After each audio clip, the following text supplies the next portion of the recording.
with terrorists and their support infrastructure and not with Pakistan military. However, it is a pity that the Pakistan military chose to intervene and bat for the terrorist, which compelled us to respond in kind.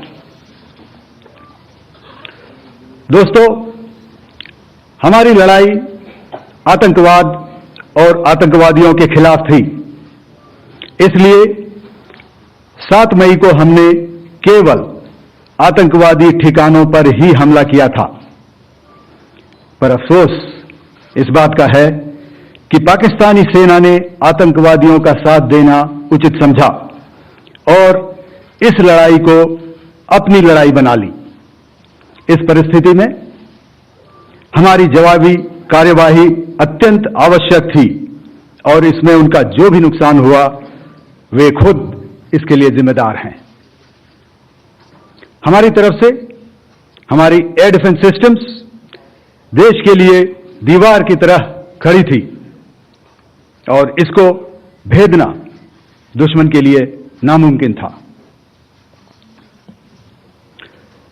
This brings me to the point, how have Indian forces managed to minimize the damage to both civilian and military infra in the country in spite of the unrelenting efforts by the Pakistani forces?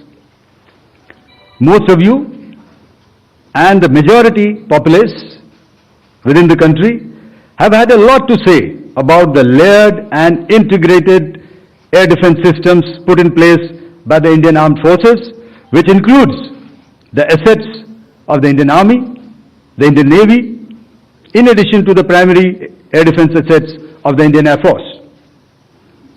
As you all are well aware, this robust AD system comprises of a large variety of multi-layered AD sensors and weapon systems, from point defense weapons like the low-level air defense guns, shoulder-fired manpads, and short-range surface-to-air missiles or SAMs, to area defense weapons like the air defense fighters and longer-range surface-to-air missiles within our inventory.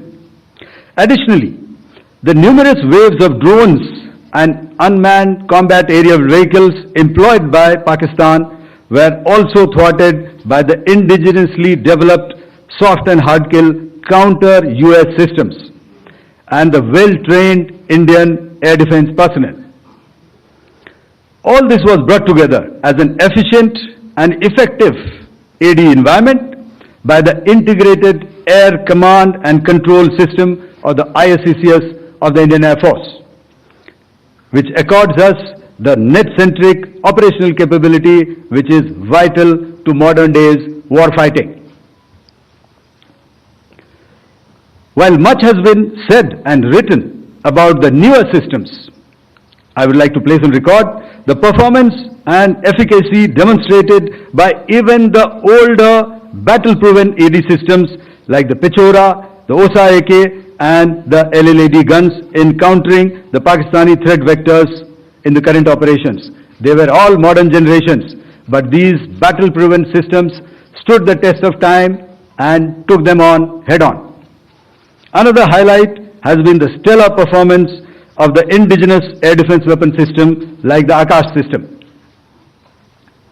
Here, ladies and gentlemen, I would like to mention that putting together and operationalization of this potent AD environment has been possible over the last decade due